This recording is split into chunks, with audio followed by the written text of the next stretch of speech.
Pas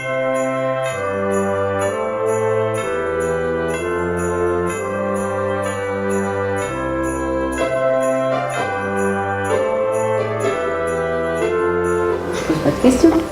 Donc pourquoi un musée de la cloche et de la sonnaille à Hérépiam? Pourquoi? Bien sûr parce que la famille Granier, depuis plusieurs générations, a développé le travail de la cloche d'église, de la sonnaille. Et de fil en aiguille, les années passant, on a proposé la création d'un musée. Le musée de la cloche de la sonnaille, un musée national. Ça a mis presque 10 ans du départ de l'idée à la conception. Et en effet, ce musée est ciblé vraiment sur l'art technique. Voilà, donc on ne va pas forcément découvrir dans ce musée des cloches extraordinaires, magnifiques, de grande taille.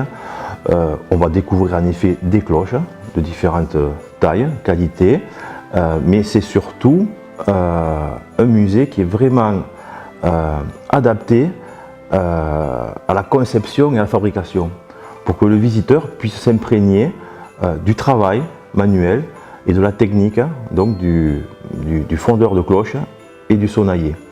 On a un gros avantage, c'est que ce musée donc, est divisé en deux parties. Donc la partie vraiment qui est autour de la sonnaille, donc la cloche d'acier martelée qu'on retrouve au côté de brebis, des vaches, que ce soit dans les Pyrénées comme dans les Alpes et d'autres régions en France.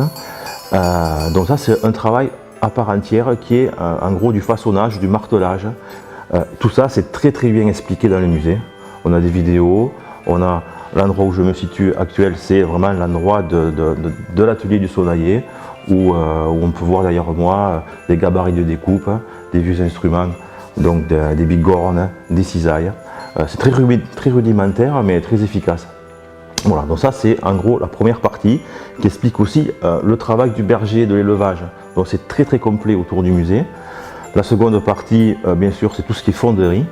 Dans la fonderie, bien sûr, le travail de fonderie des cloches d'église, de la petite clochette, donc de la clarine et du grelot. Voilà, alors là on va découvrir en effet les différentes méthodes de fabrication, de moulage, donc du travail au sable manuel, dans des châssis en bois, avec des modèles de différentes cloches donc, qui sont moulées de différentes manières. Le musée explique vraiment tout cela à la perfection. Autour de la cloche d'église, très important aussi, on part vraiment de la racine du son, c'est-à-dire du trait. Le trait qui nous permet de dessiner le profil de la cloche, de la planche à trousser qui va nous permettre de fabriquer la cloche. Donc vraiment on remonte à la base de la conception jusqu'à la réalisation. Donc on a des différentes maquettes de différentes étapes de la fabrication de la cloche d'église jusqu'à la coulée, avec aussi des vidéos qui sont très intéressantes. Une chose aussi très importante, c'est que ce musée il est aussi adapté aux non-voyants. Donc ça il y a 20 ans de ça, c'était une première on va dire.